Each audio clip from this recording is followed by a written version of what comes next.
सिंधुदुर्ग में मंत्री नीतीश राणे ने मनोज जरंगे पाटिल के मराठा समाज से जुड़े मुद्दों का समर्थन किया है। उन्होंने कहा कि मराठा युवाओं पर अन्याय हुआ तो वे जरांगे के साथ कंधे से कंधा मिलाकर लड़ेंगे। हालांकि बीजेपी नेताओं के खिलाफ भाषा पर उन्होंने जरांगे को संयम बरतने की सलाह भी दी है। वही राज ठाकरे के मुंबई गोवा महामार्ग दौरे पर राणे ने उन्हें सिंधुदुर्ग आने का न्योता भी दिया है। अंबादास दानवे के RSS कार्यक्रम में शामिल होने पर उन्होंने कहा कि अगर वे हिंदुत्व और संघ के विचारों के साथ आते हैं तो उनका स्वागत है। शेवटी आमच्या मुख्यमंत्र्यांच्या गाडीमध्ये बसण्याची इच्छा सगळ्यांचीच असते, विमानात बसण्याची इच्छा सगळ्यांचीच असते। शेवटी मी नेहमी तुम्हाला सांगतो की देवाभाऊंचा सहवास लाभणं म्हणजे आपलं भविष्य घडवण्यासारखं आहे आणि म्हणून त्या विमानामध्ये बसल्यानंतर निश्चित पद्धतीने जयंत पाटीलजींच्या मनामधले योग्य विचार येतील अशी अपेक्षा निमित्ताने व्यक्त करतो। साहेब, RSS प्रमुख मोहन भागवत यांच्या कार्यक्रमाला ठाकरे गटाचे आमदार अंबादास दानवे यांनी हजेरी लावली आहे। संघावर नेहमीच भाजप धादीने अशी टीका करणारे अंबादास दानवे या कार्यक्रमाला उपस्थित। माझी जेवढी माहिती आहे की मुळात अंबादास दानवेजी हे स्वयंसेवक होते, पहिला संघाच्या शाखेत पण जायचे, हिंदुत्व विचाराचे आहेत आणि म्हणूनच जेव्हा जेव्हा उद्धव ठाकरेजींनी हिंदुत्वाच्या विरुद्ध भूमिका घेतली तेव्हा त्यांना किती वेदना व्हायच्या हे त्यांनी मला एकट्यामध्ये सांगितलेलं आहे आणि म्हणून अंबादास दानवेजींनी अगर परत एकदा हिंदुत्व आणि संघाच्या दिशेने येत असतील तर स्वागतच आहे। मनोज जरांगे पाटील यांनी सरकारला एक इशारा दिला की मी समाजासाठी जीव देऊ शकतो तर जीव घेऊ शकतो। बघा, एक लक्षात घ्या, मनोज जरांगे पाटील हे मराठा समाजामध्ये च्या बाबतीमध्ये जे प्रमाणपत्र आहेत त्या बाबतीमध्ये काही विषय मांडतायत, ते चूक नाही आहे, त्यांची चूक नाही आहे। कारण का शेवटी मीही मराठा समाजाचा आहे, माझ्या समाजामध्ये अगर कुठल्याही तरुण तरुणीवर अगर अन्याय होत असेल तर मीही पेटून उठणार। चुका असतील तर चुका सुधारल्याच पाहिजे।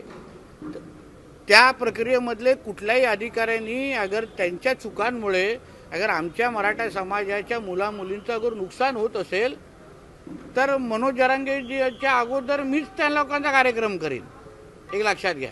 आणि म्हणून मनोज जरांगे पाटील जे भांडतायत, भूमिका घेत आहेत ते समाज हिताचे आहे। फक्त मी समाज बांधव म्हणून त्यांना एक विनंती करणार आहे किंवा एक आवाहन करीन की त्यांची भाषा किंवा ज्या पद्धतीने ते भारतीय जनता पक्षाच्या प्रमुख आमच्या नेत्यांच्या संदर्भात जी भाषा वापरतात ती चुकीची आहे। आपल्याला मराठा समाजाच्या मुलामुली तरुण तरुणींचं अगर भलं करायचं असेल तर आपल्या सरकारशी योग्य संवाद ठेवून आपल्याला तो मार्ग काढणं सोपं आहे। कारण आम्हीही आमच्याही कोकणात आमच्या कोकणाच्या भाषेत सांगितलं कोण सडके आंबे असतील ज्यांच्यामुळे आमच्या मराठा समाजाचा तरुण तरुणीचं नुकसान होत असेल त्यांना आम्ही सोडणार नाही, विषयच नाही। पण त्या निमित्ताने बावनकुळेजींबद्दल विरोधात बोलणं, त्यामुळे अन्य आमच्या प्रमुख नेत्यांबद्दल विरोधात बोलणं, त्याच्यामुळे विषय भरकटतोय। म्हणून मनोज जरांगेजींना सांगेन, मुद्दा बरोबर आहे, तुम्ही कुठल्याही पद्धतीचा अन्याय मराठा समाजाच्या मुलं-मुलींवर झाला असेल तर तुमच्या खांद्याला खांदा उभं राहून नितेश राणे त्या अधिकाऱ्याच्या विरोधात भूमिका घेणं किंवा ना त्याचा कार्यक्रम करायसाठी मी तयार आहे। फक्त त्या भाषेच्या संदर्भात जे भाषा ते वापरतायत त्याबद्दल त्यांनी विचार करा। शरद पवारांचे 8 खासदार सुप्रिया सुळे यांच्या नेतृत्वात भेट घेतली नाही, पण शेवटी पंतप्रधानांना भेटणं ह्याच्यामध्ये काही चूक नाही। आदित्य ठाकरे पण विधानसभेच्या काळात विधानसभा सुरू होती तेव्हा कित्येकदा देवेंद्र फडणवीसांना येऊन भेटतात, साहेबांना येऊन भेटतात, कामं घेऊन येतात, निवेदनं। शेवटी देशाचे पंतप्रधान आहेत, खासदार म्हणून अगर त्यांना कुठले प्रश्न सोडवायचे असतील तर आदरणीय पंतप्रधानांकडे जायला लागेल।